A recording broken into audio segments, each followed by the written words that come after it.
네, 이처럼 미국과 이스라엘의 공습으로 이란 최고 지도자 하메네이가 사망하면서 중동 정세 불확실성이 더 커지고 있습니다. 중동발 악재로 우리 경제에도 파장이 우려되는데요. 관련 내용 김대호 글로벌 이코노믹 연구소장과 함께 자세히 짚어보겠습니다. 어서 오십시오. 네, 반갑습니다. 네.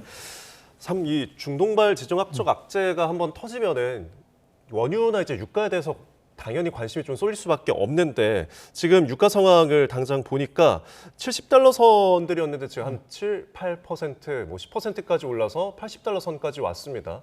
전망이 지금 뭐 150달러까지 오를 수 있다 이러는데 좀 어떻게 바라보십니까? 예, 트럼프 미국과 이스라엘이 이 공습을 한 게 현지 시간으로 토요일이지 않습니까? 예. 그러다 보니까 미국의 금융시장은 사실상 문을 닫은 상태였습니다. 따라서 현재까지는 금융시장의 어떤 충격, 이게 가시화되지 않았다 이렇게 볼 수 있습니다. 지금 말씀하신 약 7%, 8% 올랐다는 것은요, OTC라고 장외 시장, 예. 장외 시장은 규모가 적습니다. 장외 시장 중에서도 퓨처 트레이드 선물에 국한되어 있거든요. 자, 본격적으로 경제, 특히 금융시장의 충격이 나타나는 시간은 우리 시간으로 오늘 밤 11시 반 뉴욕 증시가 열리고 예. 또 미국에서 WTI라는 서부 텍사스 원유, 미국산 원유가 본격적으로 거래되는 오늘 밤이 될 것으로 보입니다. 예. 그럼에도 불구하고 금융시장이 정상 운영되지도 않았는데 그 전에 이미 선물 기준으로 7, 8% 올랐다. 뭐 이런 것은 좀 전조가 상당히 심상치 않다. 예. 이렇게 볼 수 있습니다. 문제는 앞으로 상황이 어떻게 전개되느냐. 그동안의 역대 중동 사태에 따른 경제적 파급 효과를 보면 예. 약 8번짜리를 정리를 해봤는데요. 그때마다 최고 400% 오르는 경우도 있고 예. 또 1, 2% 오르고 그친 적도 있습니다. 따라서 현 상황에서 금융시장이 무조건 크게 흔들릴 것이다라고 속단할 필요도 없고요. 예. 상당히 변수가 많고 공격의 확전 여부 또 네. 지속 시간의 그 정도에 따라서 경제적 파장은 여러 가지 가능성이 동시에 열려 있다 이렇게 볼 수 있겠습니다. 네, 일단은 오늘 밤에 어느 정도로 거래가 돼야 되는지 일단 열어봐야 될 것 같은데 우리나라 같은 경우에는 결국에는 해외 원유 의존도가 높잖아요. 특히 중동에 대해서는 어느 정도가 됩니까? 그렇습니다. 우리나라는 뭐 국내에서 원유가 사실상 거의 안 나는 나라고 전 세계로부터 수입을 하는데 또 경제 규모에서 비해서 우리가 제조업 위주 국가이기 때문에 원유 수입 비중이 다른 어떤 나라보다 높습니다. 네. 따라서 국제 유가의 우리 경제의 그 변동성이 굉장히 크다 이렇게 볼 수 있습니다. 트럼프 관세 폭탄 속에서도 지금 우리나라 수출 상당히 잘 되고 있고요. 경상수지도 큰 폭의 흑자인데 그나마 이렇게 선방할 수 있었던 가장 큰 요인 중에 하나가 바로 국제 유가가 최근 6개월 동안 굉장히 안정세 55달러, 배럴당 55달러까지 떨어졌더랬거든요. 예. 그런데 이게 현재 경제학자들의 그동안의 시뮬레이션 한 분석을 보면 이게 85불이 되면 기업들의 손익분기점이 무너질 가능성이 있습니다. 85불. 그다음에 95달러가 되면 우리나라 국제 수지가 흔들릴 수가 있고요. 예. 105달러가 되면 그때는 우리 경제의 비상 위기까지 올 수가 있습니다. 현재 지금 그 뉴욕 증권 시장이나 상품 선물 시장에서 네. 약 68달러 정도로 마감돼 있는 상태고 또 장외 거래가 73달러인데 여기서 몇 퍼센트가 오르느냐에 따라서 경제적 충격이 상당히 다양하게 나타날 것으로 보이는데 예. 현재 일각에서는 130달러까지도 갈 수 있다. 경우에 따라서는 150달러에 지금 부정적 전망을 내놓는 그런 전문가들도 있거든요. 예.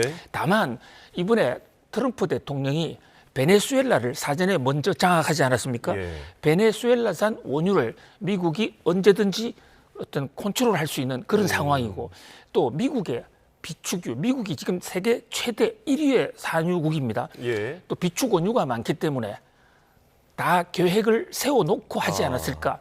그런 면에서 생각보다도 네. 파장이 적을 수도 있는데 문제는 그 기간이 어느 정도 이어지느냐 또 이란의 보복이 어느 정도 나오느냐 여기에 그 충격 여부가 달려 있다 이렇게 볼 수 있겠습니다. 네.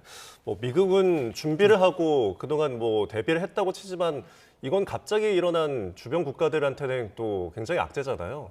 그래서 지금 그 하메네이가 사망한 이후에 호르무즈 해협이 과연 정말 봉쇄가 되느냐 지금 뭐 타격 이야기도 들리곤 하는데 이란이 지금 이 부분을 이제 봉쇄를 하겠다고 선언한 상황이어가지고 굉장히 좀 위기감이 커진 것 같습니다. 예, 이 봉쇄라는 게 그 단어의 의미 이게 사람마다 좀 다른 것 같은데요. 네. 완전 봉쇄는 아무 배도 오고 가지 못하는 것, 단어 그대로의 봉쇄는 불가능할 겁니다. 왜냐하면 지금 호르무즈 해협이 좁고 이란이 통제는 할 수 있다 하더라도 예. 그 현지에 지금 미국의 함대가 파견돼 있기 때문에 예를 들어서 수중 어뢰를 설치한다든지 거기에 인공 장애물을 만들면 그것은 바로 폭파할 수 있거든요. 예. 그런 면에서 역대로도 호르무즈 해협 봉쇄 얘기는 많이 나왔지만 단 한 번도 전면 봉쇄된 적은 없습니다. 네. 다만 실질적인 어떤 마비 상태, 그러니까 선택적으로 이란이 미사일을 통해서 아군 그 배가 아닌 경우에 폭파할 수 있거든요. 네. 그렇다면 현지에 거의 움직일 수가 없다고요. 실제로 지금 이란이 해군 함정을 9대를 뭐 파괴했다. 그러니까 트럼프가 이란 함정을 9대 파괴했다고 네. 얘기 나오는데 이란도 미국 유조선을 파괴했다. 이런 보도가 나오고 있거든요. 물론 확인은 되고 있지 않습니다. 네. 그런데 이렇게 불안한 상태에서 과연 원유 수송을 하겠느냐. 그런 면에서 지금 우리나라는 전 세계 도입하는 원유의 그러니까 그 퍼센트를 지금 중동 지방으로서부터 수입하고 있고 네. 그 중에서도 70% 중에 90%가 호르무즈 해협으로부터 나오고 있거든요. 네. 그런 면에서 이 호르무즈 해협의 사실상 봉쇄, 사실상 마비 사태는 2, 3일 정도 시차를 두고 전 세계 유가, 특히 우리나라의 원유 도입 단가에 치명타를 줄 수 있다 이렇게 보여집니다. 네.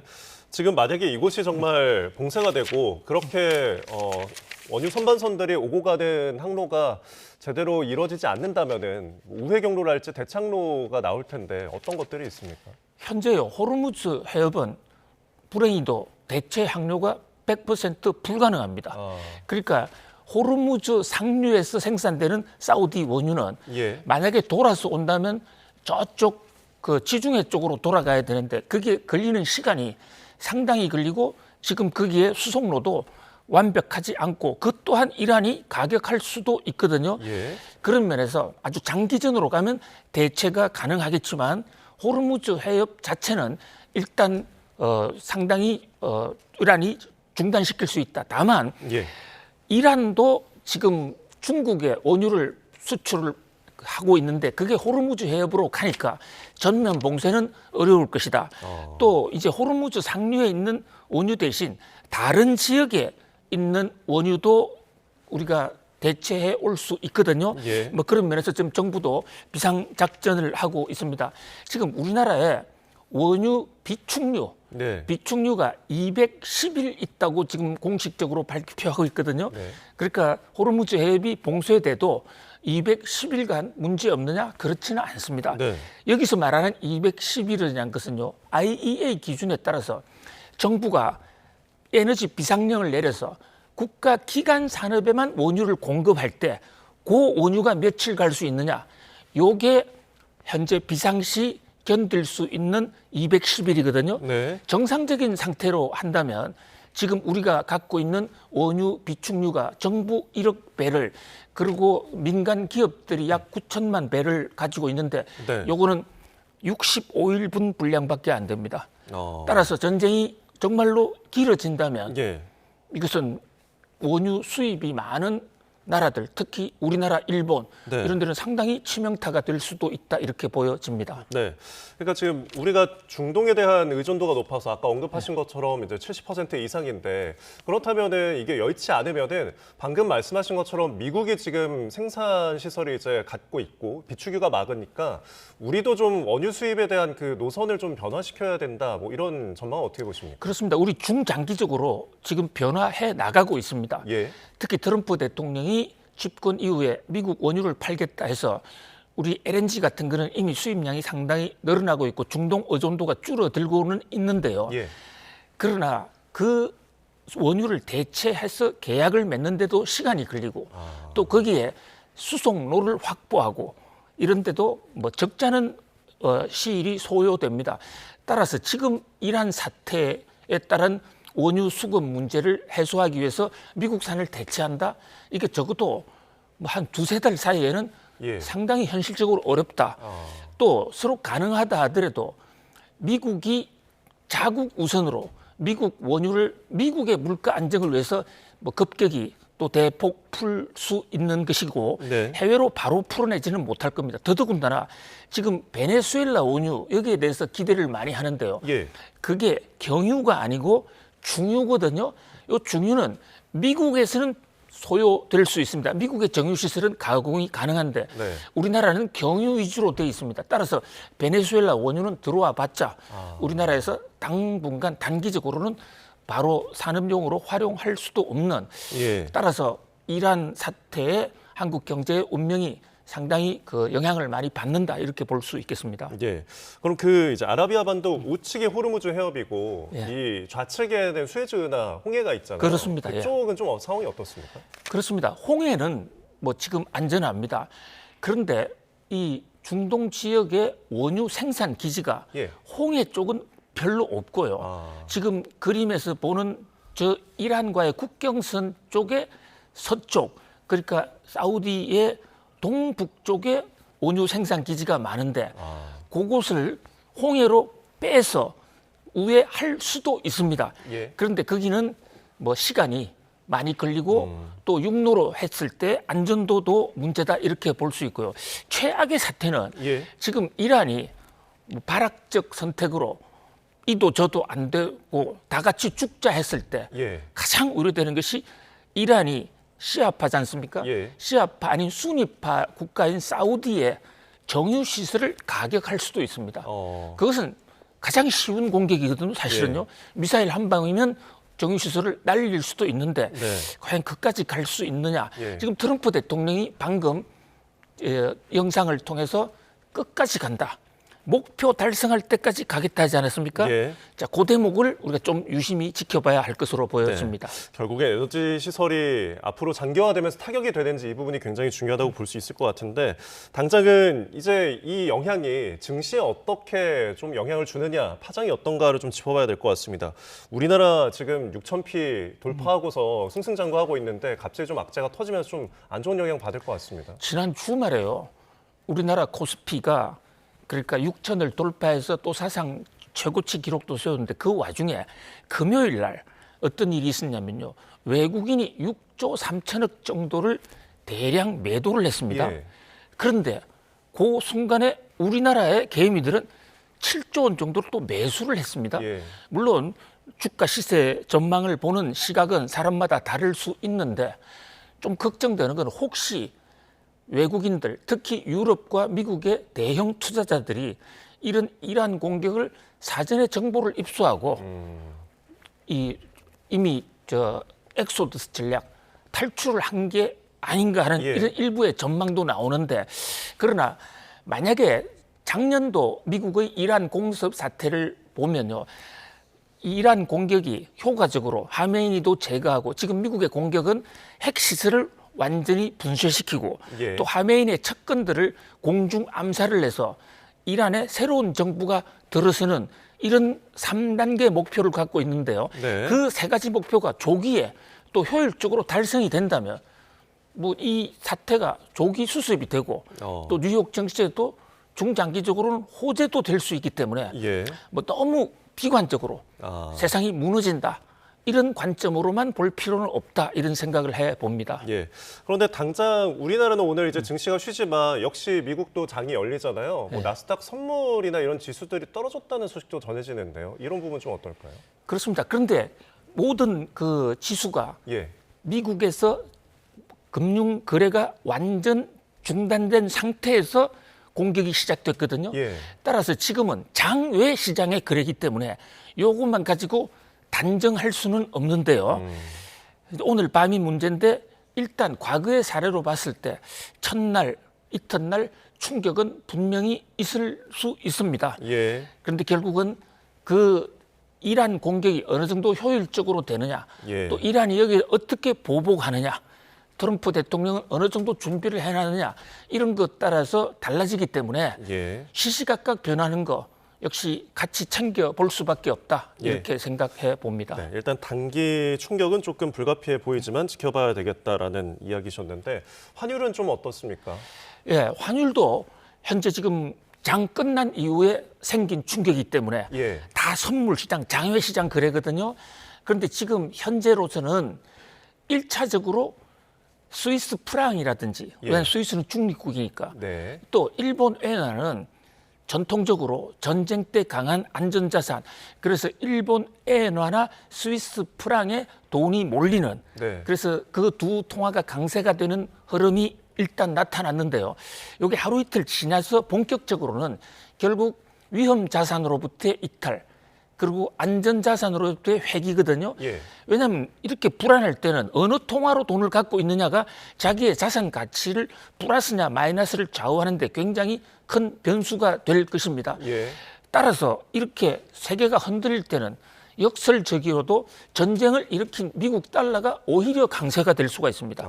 그동안에 중동 전쟁 때는 대부분 미국 달러가 중장기적으로 강세가 됐거든요. 예. 그렇다면 미국 달러가 강세가 되면 우리나라 원화는 약세가 되고, 그 얘기는 우리나라 환율이 오를 수 있다. 네. 지금 정부가 간신히 우리나라 환율을 1,400원대 중반에서 아슬아슬 잡고 있는데 예.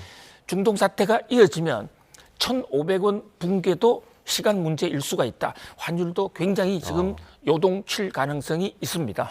그럼 전반적으로 뭐 유가도 만약에 오르게 되고 환율도 오르게 되고 안전자산이 뭐 금은이나 이제 뭐 가상화폐까지 오르게 된다라고 했을 때 우리 정부가 지금 취할 수 있는 방안은 무엇이 있을까요? 그렇습니다. 현재 지금 장단기 전략을 구분해 봐야 되는데요. 우선 우리가 이란 전쟁에 영향을 줄 수 있는, 우리가 무기를 파견한다든지 군대를 보낸다든지 이런 것은 nothing. 우리가 어떤 상황을 바꿀 수 있는 것은 하나도 없지 않습니까? 예. 결국은 미국, 이스라엘, 이란 이 세 나라의 상황을 수시로 그리고 선제적으로 빠르게 보고, 이를테면 비축유 관리, 그래서 국내 유가가 오른다든지 했을 때 비축률을 풀고 죄는 방식으로 가격의 급등락을 막아야 될 것이고요. 네. 또 금융시장에 어떤 요동이 올 때는 긴급 유동성 조절 자금을 대량으로 풀 수도 있고, 네. 또 줄일 수도 있는데, 그런 면에서 시세를 모니터하면서 시장의 어떤 플렉츄에이션, 크게 오르고 크게 떨어지는 그런 변동성 방어가 1차적으로 보이고요. 그다음에 중장기적으로는 결국 그 앵커님 잘 지적하신 대로 어떤 특정 나라에 대한, 또 특정 지역에 대한 원유 그 수송의 의존도, 이게 한 곳에 70%를 몰아넣는다는 것은 그래서 상당히 위험하다. 예. 앞으로도 중동 변수가 언제 터질지 모른다는 그런 점에서 좀 그 시장 다양화, 또 그리고 국내 그 산업 전략도 어떤 이런 위기에 좀 더 저항력을 가질 수 있도록 선진화 고도화하는 이런 중장기 전략도 별도로 필요한 것으로 보여집니다. 네. 좀 거시경제나 저희가 시장에 대해서 좀 많이 짚어보고 있었는데 기업들도 지금 중동에 사실상 투자 때문에 많이 진출해 있잖아요. 지금 우리 기업 보호 상황은 좀 어떻습니까? 그렇습니다. 일단 이란에는 우리나라 기업들이 지금 거의 철수한 상태이기 때문에 예. 이란에 공습을 한데도 직접적인 피해는 없을 겁니다. 그런데 바로 이란 인근에 있는 나라들의 우리나라 투자, 그러니까 투자는 크게 그 두 가지 형태로 나누어 볼 수 있습니다. 원유 시설에서 같이 공동 정유를 한다든지 이런 쪽에 우리나라 업체들이 많이 참여하고 있고요. 네. 또 요즘은 사우디 등이 원유 이후에 새로운 먹거리를 위해서 일반 전자산업 또는 기계산업에 많이 투자를 하고 있는데, 거기에 한국도 많이 들어가고 있거든요. 예. 그 당장에 그 교통이 불편해지거나 거기에 일부 5탄, 5발로 해서 산업시설이 붕괴되고 있는 지역도 나오고 있거든요. 그런 면에서 단기 유동성 관리, 네. 정부의 자금 유동성 지원도 그런 금융시장뿐만이 아니라 중동에서 피해 있는 기업들에 대해서 거기에 대해서도 좀 긴급 지원하는 방향으로 지금 방향을 짜고 있는 것으로 전해집니다. 네, 끝으로 좀 산업별 영향을 좀 보겠습니다. 지금 중동의 항공들도 폐쇄가 되어 있어서 공항들도 폐쇄가 되어 있는데 이런 부분들도 좀 우리에게 타격이 있을까요? 그렇습니다. 선박 그리고 항공 이런 쪽에 우리의 운송에서 지분 참여 비중이 높기 때문에 직접적인 타격이 있고요. 또 그로 인해서 운임 수수료, 운임 코스트가 올라가게 되면 네. 그게 우리나라 물가에도 직접적인 영향을 줍니다.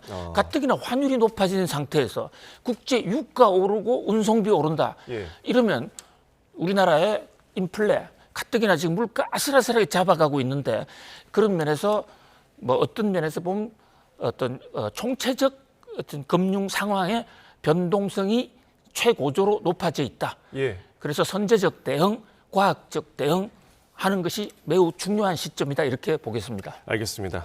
잘 지켜봐야 될 것 같습니다. 저희 지금까지 김대호 글로벌 이코노믹 연구소장과 함께했습니다. 고맙습니다. 감사합니다.